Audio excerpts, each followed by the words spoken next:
ছিল উল্টো রথের দিন। উল্টো রথের দিনে একটু ব্যস্ত ছিলাম, স্কুলে যেতে হবে, তাই ভোর ভোর গোপালদের তুলে আর স্নান করাইনি, কারণ ঠান্ডা ঠান্ডা ওয়েদার তো।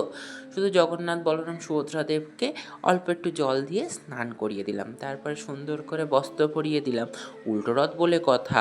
আর আজকে জানো, অল্প একটু ফুল পেয়েছি, এমনি গাছ কেটে দিয়েছে, বেশি ফুল নেই, তো ছাদেই যেটুকুনি ফুল ফুটেছে আর তুলসী পাতা, এই দিয়ে আমাদের মহাপ্রভুকে সুন্দর করে সাজিয়ে দিয়েছি। এবং 5 রকম ফল এবং তাহার প্রিয় গজা দিয়ে তাকে সকালের ভোগ দিয়ে দিয়েছি। ভোগ দিয়ে বাবুদেরও আজকে নর্মালি সাজিয়ে রেখেছি। আমি চলে গেছি হচ্ছে স্কুলে, কারণ একটা দরকার ছিল। এবার বিকেলে এসে আমি আর মা মিলে ভোগের জোগাড় করছি, কারণ জগন্নাথকে তো উল্টো রথে ভোগ দিতে হবে, যেমন সোজা রথে দিয়েছি। তো এখানে খিচুড়ি আর 3 রকম ভাজা দেবো, আজকের প্ল্যানে আছি। তো দেখা যাক, আস্তে আস্তে সব করছি। এদিকে চলে এসেছি আমরা রথ নিয়ে জগন্নাথকে টানার জন্য। আমার একটা ছোট রথ আছে, তাতেই প্রত্যেক বছর হচ্ছে আমরা ঠাকুরকে রথ টানি বলা চলে। আগেরবারেও টেনেছি, এবারেও টানবো উল্টো রথে।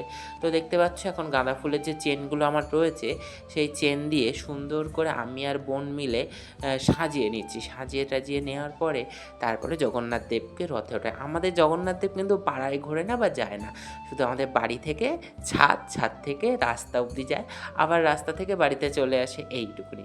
কারণ আমি তো বড় হয়ে গেছি, আমার আর ভালোও লাগে না ওরকম রাস্তায় নিয়ে যেতে। তারপরে চাকাতে জলশঙ্খ দিয়ে জল দিয়ে দিলাম। এবার জলশঙ্খ দিয়ে জল দিয়ে সুন্দর করে জগন্নাথ দেবকে বলবো, এবার তুমি চলো।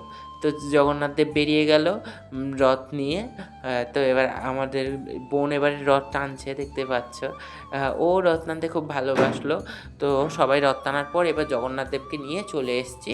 এসে সন্ধেটা দিয়ে দিয়েছি। সন্ধেটা দিয়ে দেওয়ার পরে তারপরে ঠাকুরকে খিচুড়ি ভোগ এবং 3 রকমের ভাজা অফার করে দিয়েছি। আজকের মতন এই পর্যন্ত। রাধে।